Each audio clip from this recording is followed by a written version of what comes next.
পৃথিবীর সবচেয়ে বড় মহাসাগর হলো প্রশান্ত মহাসাগর, যার একদিকে রয়েছে আমেরিকা, অন্যদিকে এশিয়া, মাঝে অথই জলরাশি। পূর্ব এশিয়া ও আমেরিকার মধ্যে যাতায়াত করা এয়ারলাইন্সগুলো কখনোই সোজা পথে প্রশান্ত মহাসাগরের ওপর দিয়ে যায় না।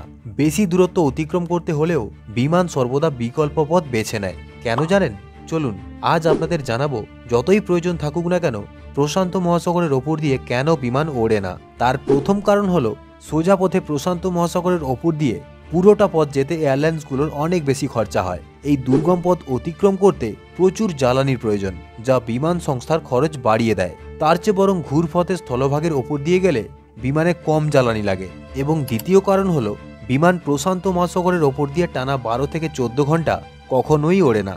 কারণ আচমকা যদি কোনো আপৎকালীন পরিস্থিতি হয়, তখন দ্রুত বিমানকে নিচে নামানো খুবই কঠিন। প্রশান্ত মহাসাগরের উপর আপৎকালীন পরিস্থিতি সৃষ্টি হলে এমার্জেন্সি ল্যান্ডিংয়ের জন্য জল ছাড়া কোনো উপায় নেই।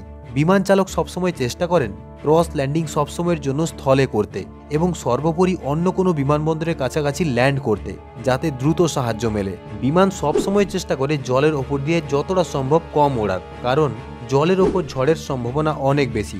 তার তুলনায় স্থলভাগের ওপর ঝড়ের সম্ভাবনা অনেক কম। প্রতিকূল আবহাওয়ার কারণে বিমান সংস্থা বা পাইলটরা এড়িয়ে যান প্রশান্ত মহাসাগরের রুট। এমনকি জেট স্ট্রিমের কারণেও প্রশান্ত মহাসাগরের ওপর দিয়ে বিমান কখনো ওড়ে না। জেট স্ট্রিমের একই দিকে যদি একটি বিমান ওড়ে, তবে সময় ও জ্বালানি দুই বাঁচবে, কিন্তু যদি বিপরীত দিকে ওড়ে তবে চরম প্রতিকূল আবহাওয়ার মধ্যে পড়বে বিমান। তবে এর মধ্যেও ব্যতিক্রম রয়েছে।